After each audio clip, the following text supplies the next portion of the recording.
South Korea continues to see an overall decline in the number of COVID-19 cases, so the government is considering a downgrade of the official risk level from where it is now in the same group as Ebola. And to better allocate resources, officials are also looking at gradually downsizing treatment centers and using fewer hospital beds for those whose symptoms are mild. Shin Ye-eun has this report.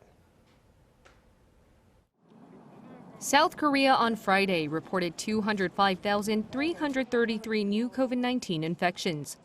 This was a drop of some 20,000 from the day before. Figures have also fallen by roughly 75,000 from a week ago.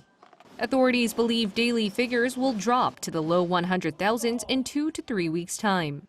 On that note, authorities are looking to reclassify COVID-19 to a lower risk level.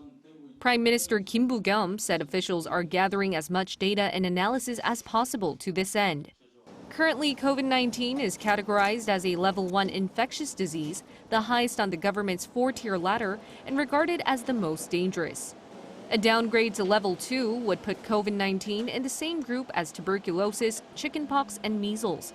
Such a move could be followed up by the lifting of nearly all remaining social distancing rules. In the interim, however, the Prime Minister said partial adjustments to our current measures will be needed. This may include scaling back the number of hospital beds and treatment centers for COVID-19 patients with light symptoms. But at the same time, the Prime Minister said these measures need to be done gradually to make sure that the number of deaths and critically ill patients remain low. In order to do this, he asked for active participation on the vaccination front. He specifically asked those at nursing homes and other high-risk facilities to get their 4th vaccine shots. Though we're seeing more high-risk people get their 4th shots, the participation rate in some districts only stands at 50%. We ask local governments for more participation so that we can give boosters to as many seniors as possible. Starting next week, COVID-19 test centers will no longer provide rapid antigen tests.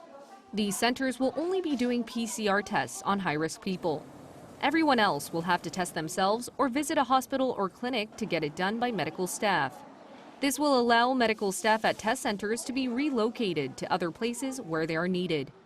Shin Ye-eun, Arirang News.